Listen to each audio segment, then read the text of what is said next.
tanto tempo eu chorei, por tanto tempo esperei, por tanto tempo achei que não iria conseguir. Mas no meu coração uma chama ardia, uma voz me dizia: prossiga e não pare não.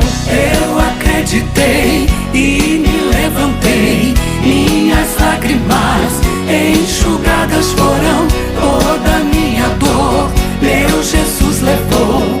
Hoje com a vitória não lembro do sofrimento.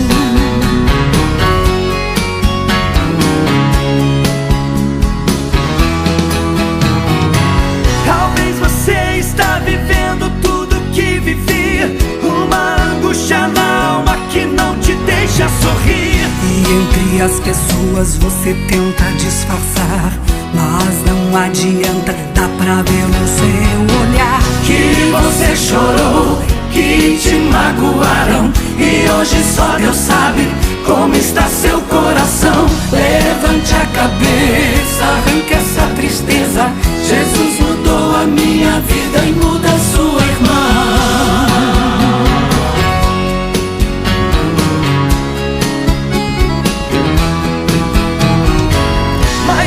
Coração, uma chama ardia, uma voz me dizia: prossiga e não pare não.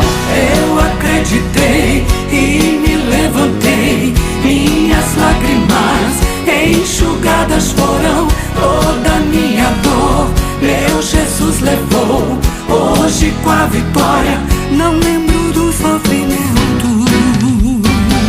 Eu acreditei e me levantei,